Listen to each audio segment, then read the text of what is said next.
Welcome to Fastpitch Hitting Video 9, the fake bunt and slap. Introduction. The fake bunt and slap is a seldom used but fun and easy way to get a base hit by surprising the defense. It consists of turning the body and setting the hands and bat as though to execute a sacrifice bunt.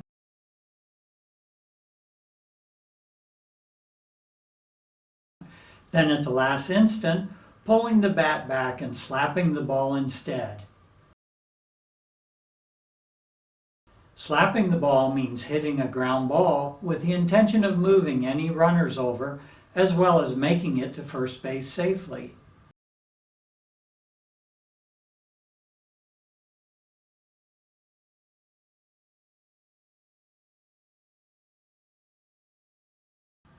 The coach should explain the strategy and set expectations with the players before teaching them how to execute it. Additionally, the players should already be able to execute a sacrifice bunt properly. If you have not yet seen my video called Fastpitch Sacrifice Bunt Video 1 Fundamentals, please watch it and teach your players the proper stance as well as the snap turn.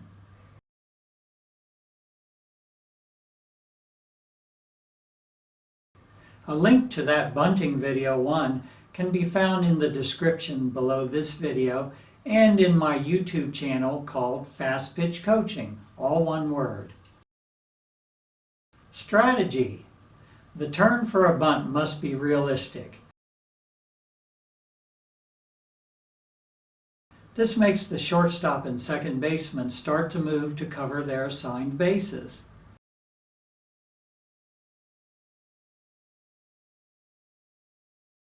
The slap should be a ground ball directed at where the shortstop or second baseman was originally set up.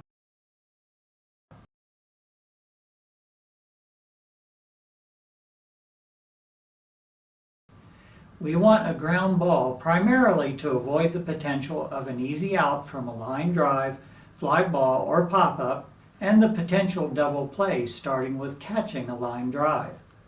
The ground ball will often get through to the outfield, but if it does not, the shortstop or second baseman should be off balance, making it harder to field and throw the ball accurately. We also want the runners to move up if the batter is thrown out at first base. The ground ball off the slap almost assures us of at least this much. The fake bunt and slap works well for left-handers as well as right-handers.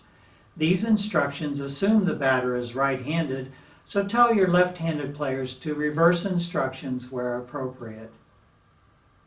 Fundamentals. The fake bunt and slap involves the turn toward the pitcher, the pull back of the hands, and the slap swing. Set up in the batter's box in the position you normally do for a sacrifice bunt. As the pitcher starts her delivery motion, snap into the bunt position and hold it for about a full second. This gives the infield time to react as if you are bunting. It has to look exactly like your regular bunt turn. Do this by visualizing the bunt and telling yourself you intend to bunt. As the pitcher releases the ball, pull the bat back quickly by pulling your hands up to your back shoulder.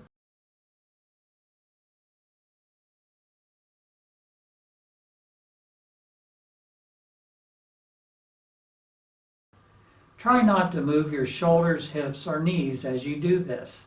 Your shoulder will turn back slightly on its own, but if you consciously turn it, you'll turn your whole body back, which takes too much time. As you pull the bat to your shoulder, quickly slide both hands together in your normal batting grip, but about 2 to 3 inches up from the knob.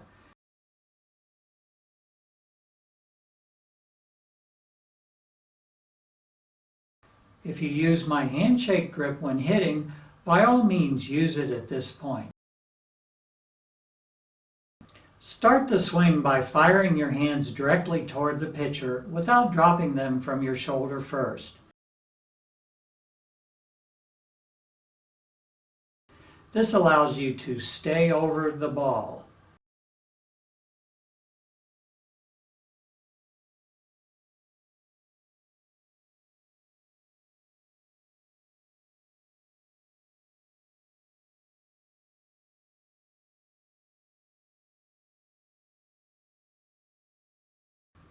Swing hard at the ball, extending both hands directly toward the pitcher.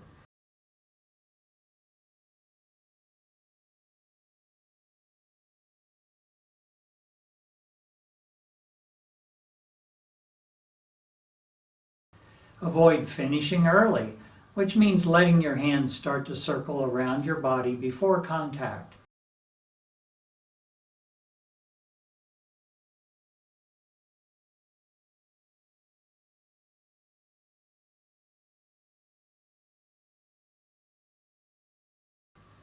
Also, avoid flipping the bat around with your hands, usually caused by pulling the bottom hand in toward your body just before contact.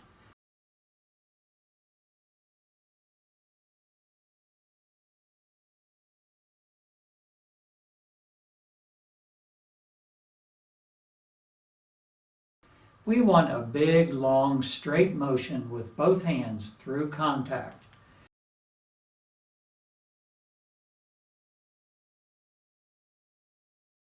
Your hips should not turn at any point after you've turned them toward the second baseman to fake the bunt.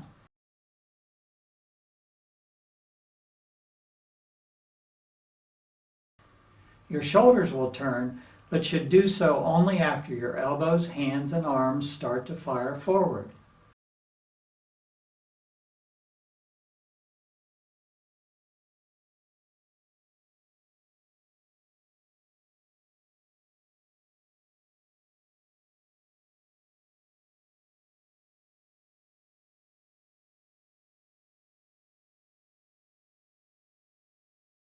As with a normal swing, you should always have both elbows bent at contact.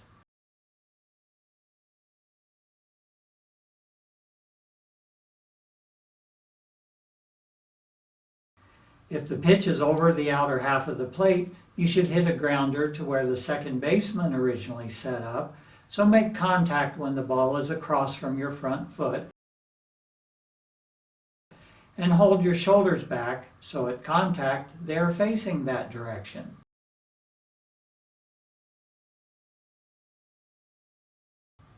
If the pitch is over the inside half of the plate, you should hit a grounder to where the shortstop originally set up, so make contact when the ball is just in front of your front foot,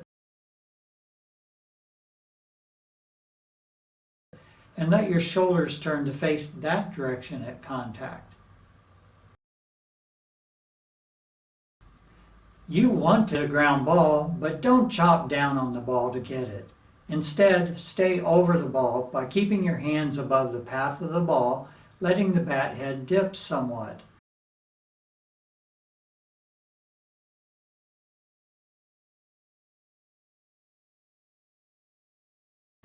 Don't allow your hands to drop prior to firing forward toward the pitcher.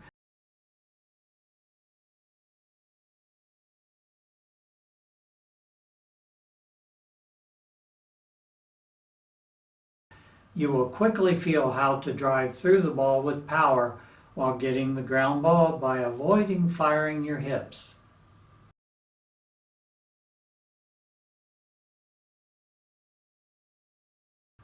If the pitch is in the lower portion of the strike zone, do the lean as I describe in Hitting Video 6, swing to a contact point using the tee, about 6 minutes into the video.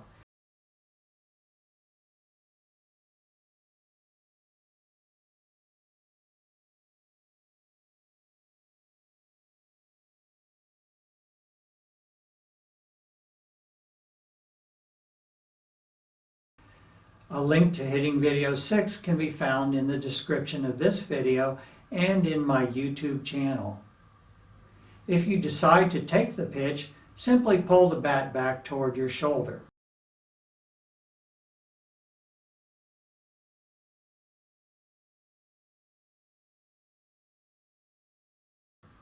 If the pitch is coming at you, simply turn your whole body away from the pitch as you are pulling the bat back toward your shoulder.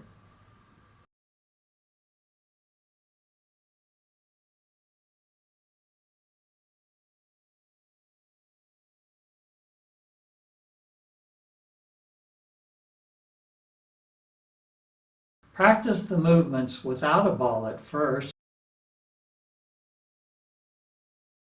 Then use a tee. Then use front toss. Later, use machine pitch if available, and then live pitching. When moving to each of these 5 pitching methods, be sure the players are hitting at a consistently proper contact point, and at contact, their head and eyes are on the ball, their elbows are bent, their shoulders are facing the direction they want the ball to go, their hands are positioned 2 to 3 inches from the knob, both hands are moving toward the pitcher, and lastly, that the body is staying level and maintaining good posture. Have your players stay relaxed until contact. Practice at slow or medium speed while building habits. Don't be in a hurry to challenge your players with high-speed pitches while still building good habits for any type of hitting, because their swing quality will deteriorate as they try to handle the faster pitches. By contrast, if players come into a game with good swing habits but no practice against fast pitching, many of them will have surprisingly good success anyway. That's it for video 9. Thanks for watching it. In my teaching and practicing video number 19, I will provide some recommendations to help you introduce these concepts to your team. You can go back to my Fastpitch coaching channel to select that video, or go to my website, fastpitchcoaching.com, for free access to my online practice guide for video 9.